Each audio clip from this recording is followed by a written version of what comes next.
দর্শক বাদ শান্ত টি-20 দলের সুযোগ পেলেন অলরাউন্ডার মোহাম্মদ সাইফুদ্দিন। শান্তর ব্যাটিং ব্যর্থতার কারণে দল থেকে বাদ দিয়েছে। দল থেকে বাদ পড়ায় শ্রীলঙ্কার বিপক্ষে একাদশে সুযোগ পেলেন সাইফুদ্দিন।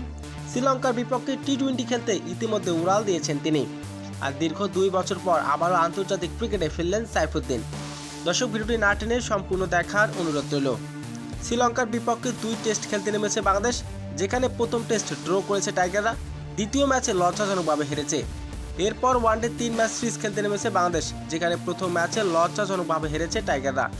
প্রথম ওয়ানডে ম্যাচে ব্যাট হাতে ব্যর্থ শান্ত, তাই তো শান্তকে বাদ দিয়ে শ্রীলঙ্কার বিপক্ষে আসন্ন 3 ম্যাচ টি-20 সিরিজে ঘোষিত দলে ফিরেছে 2 পুরাতন মুখ ওপেনার মোহাম্মদ নাইম এবং বোলিং সাইফুদ্দিন। প্রায় 2 বছর পর টি-20 দলে জায়গা পেয়েছেন নাইম, যিনি কিনা সবশেষ ফরম্যাটে খেলেছেন 2022 সালে আগস্টে আফগানিস্তানের বিপক্ষে। সাম্প্রতিক ওয়ানডে সিরিজেও তাকে স্কোয়াডে রেখেছে টিম ম্যানেজমেন্ট। অন্যদিকে সাইফুদ্দিন ফিরেছেন দীর্ঘ বিরতির পর। 2023 সালে মে মাসে জিম্বাবুয়ের বিপক্ষে শেষ টি-20 ম্যাচ খেলেছেন এই অলরাউন্ডার। তবে এই সিরিজের দলে জায়গা হারিয়েছে সাবেক ক্যাপ্টেন নাজমুল হোসেন শান্ত। শান্তের পরিবর্তনে একাদশে সুযোগ পেয়েছে বাংলাদেশের সাইফুদ্দিন। শ্রীলঙ্কার বিপক্ষে 3 ম্যাচ টি-20 সিরিজ খেলতে ইতিমধ্যে শ্রীলঙ্কার উদ্দেশ্যে উড়াল দিয়েছেন তিনি।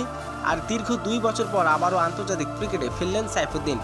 তো দর্শক, সাইফুদ্দিন ফেরাটা আপনার কেমন লেগেছে এবং শান্তকে বাদ দেওয়াটা উচিত হয়েছে? দর্শক জানিয়ে দিন আপনার মূল্যবান মতামতটি কমেন্ট বক্সে।